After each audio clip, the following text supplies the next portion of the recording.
Il a créé l'une des plus grosses entreprises au monde. C'est l'un des hommes les plus riches de la planète, mais il a aussi été nommé pire patron du monde. Voici l'histoire de Jeff Bezos. Jeffrey Preston Jorgensen naît à Albuquerque le 12 janvier 1964. Quand le petit Jeff vient au monde, sa mère n'a que 17 ans et est encore au lycée. Son père, lui, est alcoolique et il est mis à la porte quelques mois après sa naissance. Sa mère l'élève donc seule en parallèle de ses études.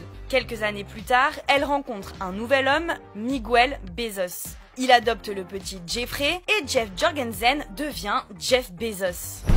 Très tôt, ses parents se rendent compte que Jeff est surdoué. C'est un enfant curieux, bricoleur et débrouillard. À 3 ou 4 ans, il démonte au tournevis les barreaux de son lit. À 8 ans, il désosse le tracteur de son grand-père pour le remettre ensuite en état. Et à 10 ans, il suit à la télévision les débats consacrés au scandale du Watergate révélé par le Washington Post, qu'il rachètera bien évidemment 39 ans plus tard. Pendant son temps libre, il s'amuse aussi à construire plein d'objets, comme une cuisinière solaire ou encore une alarme trafiquée pour tenir à l'écart de sa chambre ses frères et sœurs. Rien que ça. Mais Jeff a une autre passion, la science-fiction. Alors, comme son concurrent Elon Musk, l'adolescent passe des heures à lire des bandes dessinées et à inventer des machines futuristes. Il a un rêve, conquérir l'espace et changer la face de l'humanité.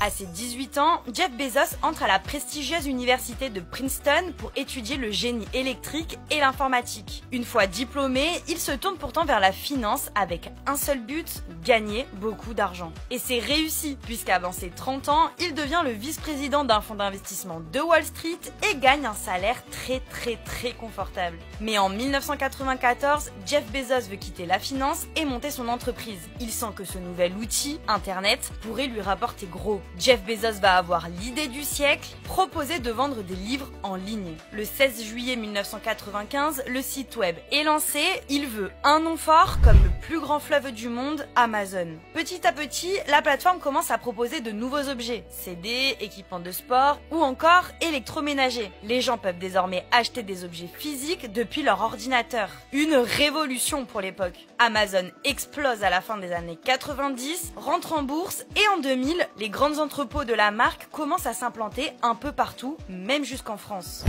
Mais le secret de la fortune d'Amazon se trouve ailleurs. En 2006, Jeff Bezos développe ce qui est en réalité sa machine à cash Amazon Web Services. Le principe est simple, il loue à d'autres entreprises comme Netflix et Twitter des serveurs informatiques. Et ça rapporte énormément. Car pendant plus de 7 ans, l'entreprise est la seule dans le secteur. En 2007, Jeff Bezos devient la 188e fortune mondiale, il pèse 4,4 milliards de dollars.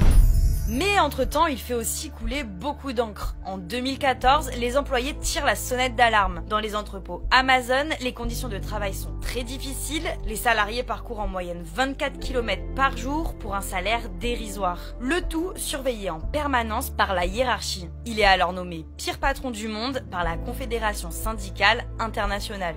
Mais rien n'y fait. En 2018, Jeff Bezos devient officiellement l'homme le plus riche du monde avec une fortune de 112 milliards de dollars. Alors, plus rien ne l'arrête. Il continue de développer son entreprise Blue Origin qui a pour objectif de réaliser son rêve d'adolescent, conquérir l'espace. Depuis, Jeff Bezos a démissionné de la direction d'Amazon pour s'attaquer à son projet pharaonique de tourisme spatial. Le futur du milliardaire sera désormais près des étoiles.